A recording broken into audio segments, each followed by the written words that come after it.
You have a game that's playing within you. And it's about trust. It's about conviction. It's about composure. You got to identify what's making you lose your energy, what's making you lose your money, and what's making you lose conviction in oneself. Soon as you identify these variables and these rules that are playing within the game, you'll always win. You'll never lose. Now, I'm going to tell you about a certain game that could be playing within you right now. You feel like you help everyone else and no one helps you. But you know what? You know who helps you? God helps you. But in order for him to help you, he gave you the discernment to understand that there's people that do bring value into your life. There's some people that subtract value. There's some people that add value, and some people that multiply value. We understand about compounding interest. Everything is all about math where we reside in this world. Down to math and time, such as a woman giving birth. There's time involved, from the menstrual cycle to the menses. There's time involved. And the way that you measure it is by math. 9 months, whatever. There's a certain, the menstrual cycle, all of that involves math. So we know about compounding. So you help others, but nobody helps you. God helps you. Now, there is some silent frustrations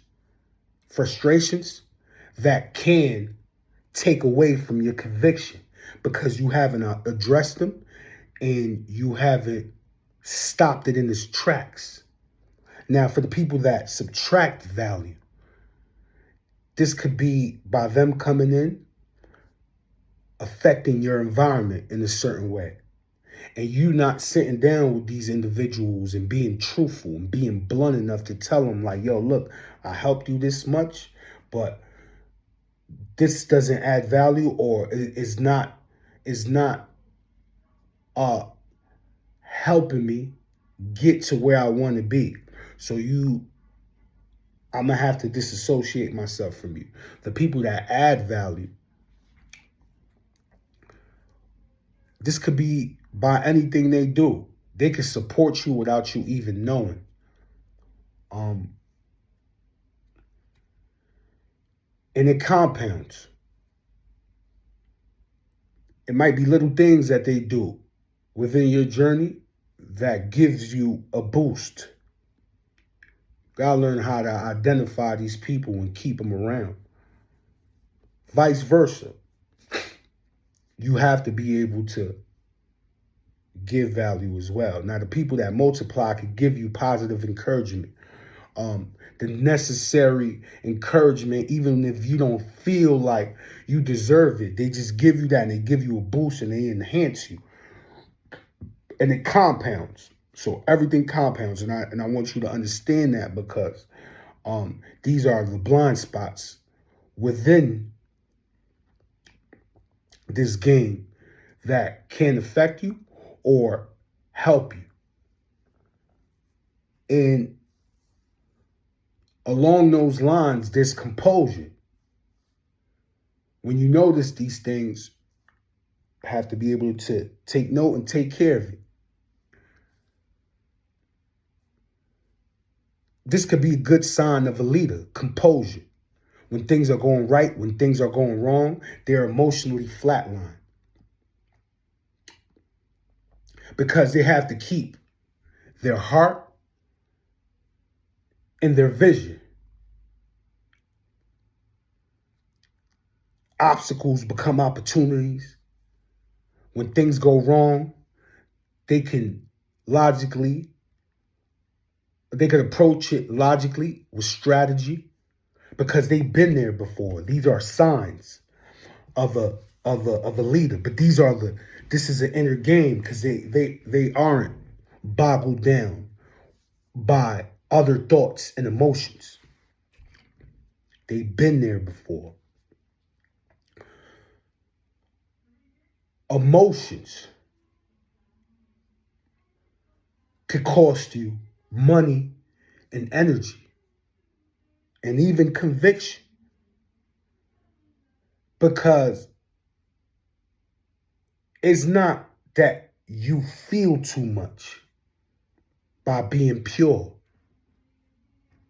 It's that emotions are an internal compass and you might not know how to navigate or use it properly. This goes back into composure. So I'm not saying to build a callus around your heart. I'm just saying learn how to use your emotions and not attach other emotions with other thoughts or thoughts with emotions.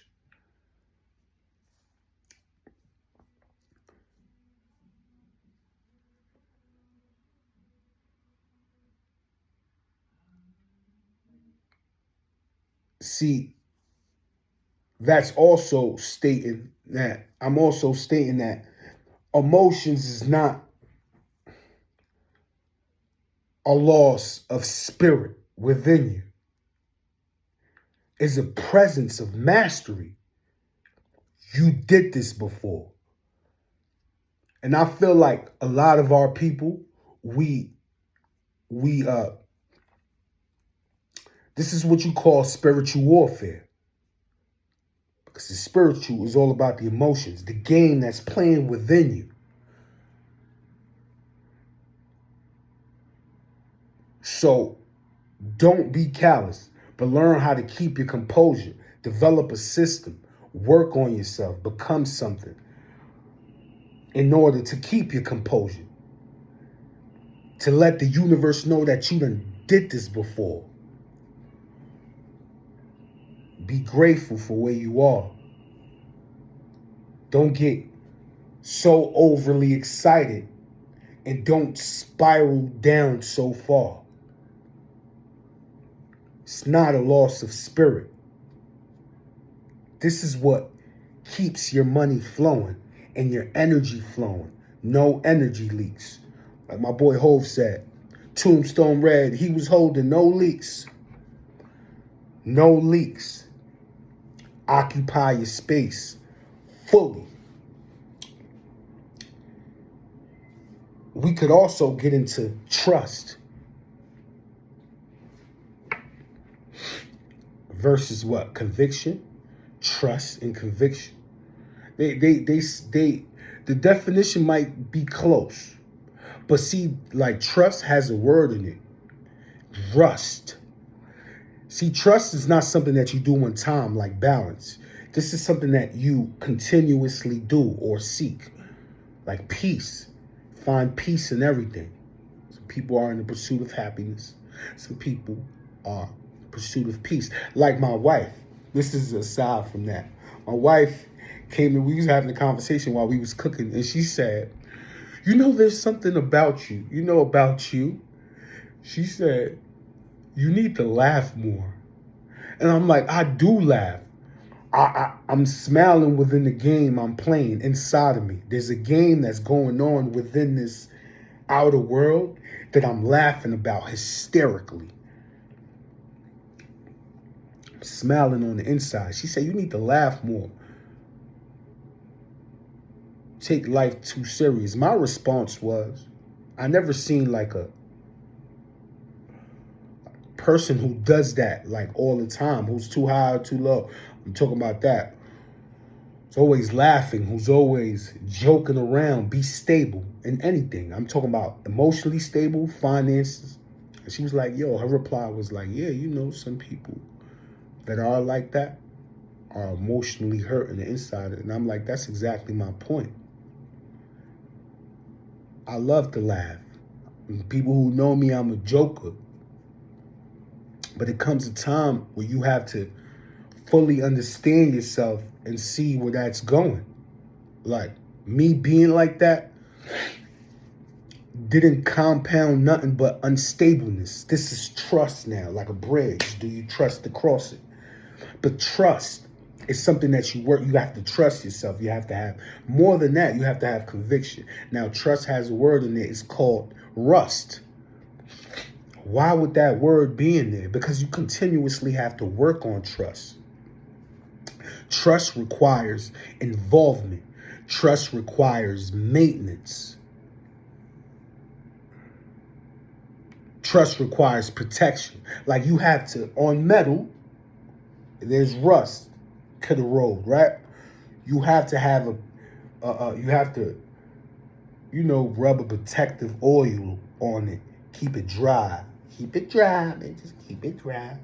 You have to keep it dry. You have to protect it by continuously working on it. And trust involves reliability. Like, it has to be reliable, which in turn needs maintenance, involvement. And it needs experiences of proof that it worked. And this is how it goes, which I say that we need as well. But conviction needs no external proof, because you have rules within you. You have a space that you occupy. So it's unwaverly, it's unshakable belief. It needs no external proof, no experiences. It just needs you. Like, from rust to roar like a lion. That's all it needs. And you'll figure it out along the way. So you need both.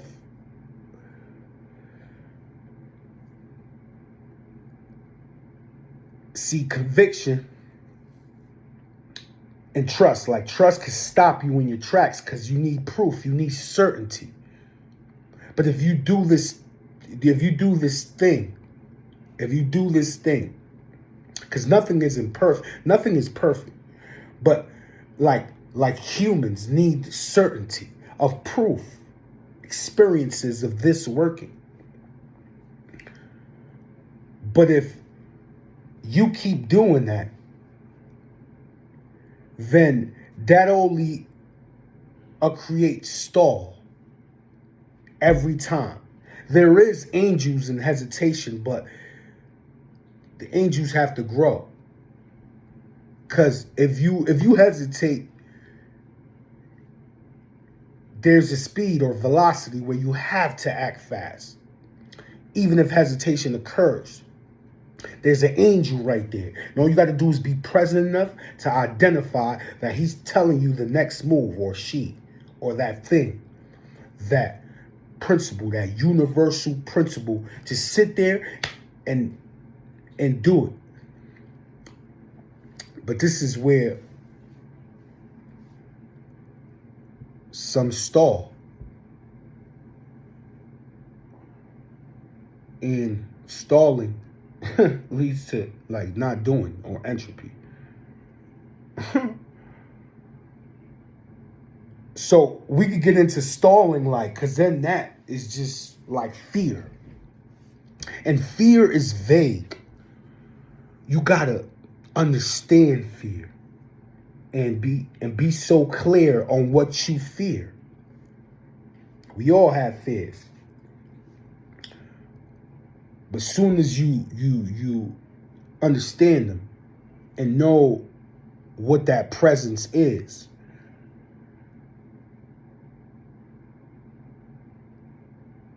you don't have to fear it no more. You know that this is part of it.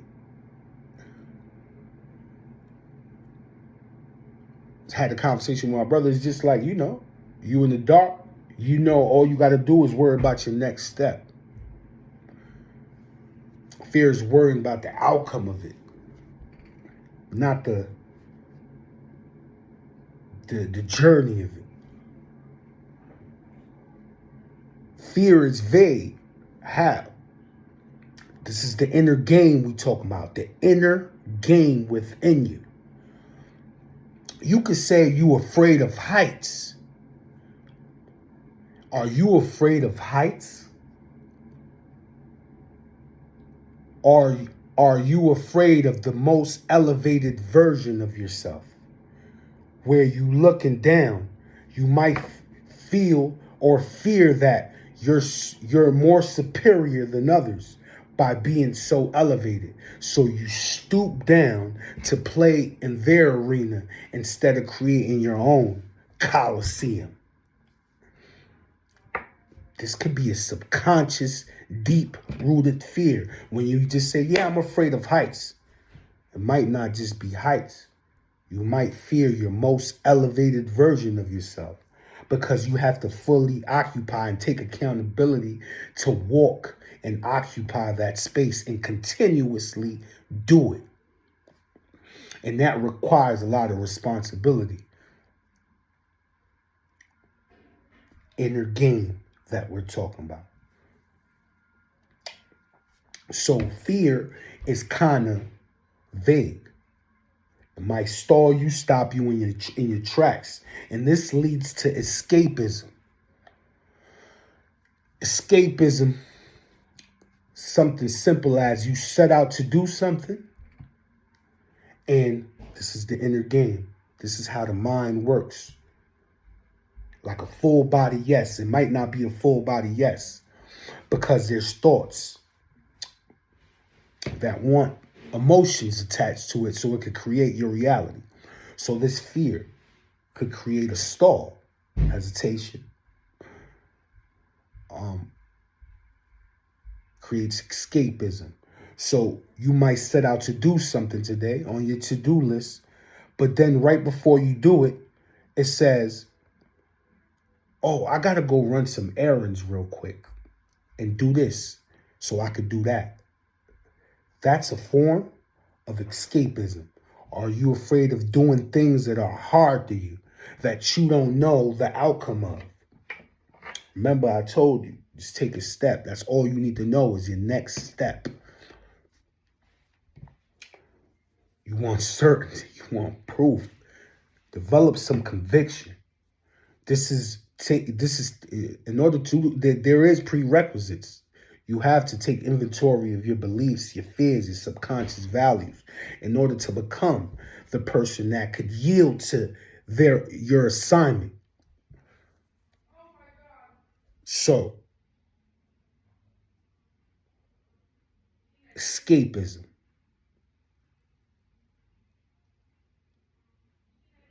Because that inner game is a negotiation with your old self because he's trying to keep you small. You want to stoop down and play in others' arenas instead of playing in your coliseum that you have built. Don't let nothing erode your confidence or conviction or what you decided on. Don't negotiate with your old self. Everything is negotiation. Everything is a sale. You sold yourself to be in a relationship with your wife or your spouse, your husband. You sold yourself to being able to rent the space that you're renting in, or you sold to get the house that you own.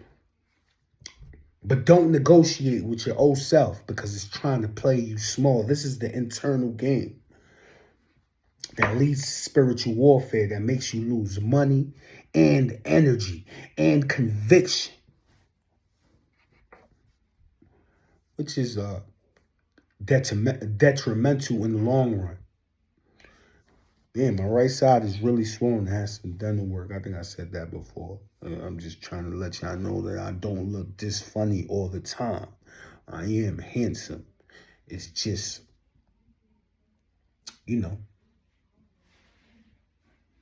face. So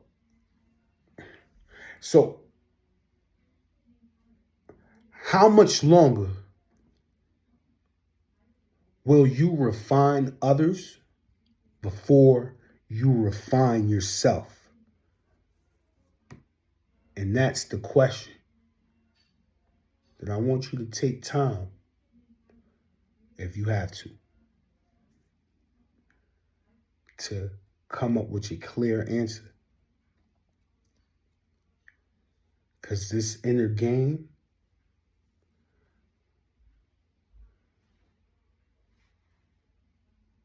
you have to be fun. You have to make it fun and be serious with it at the same time. So why ask why? So that question I left you with, how long before, how long will you refine others before you refine yourself? Remember, let's keep it infinite.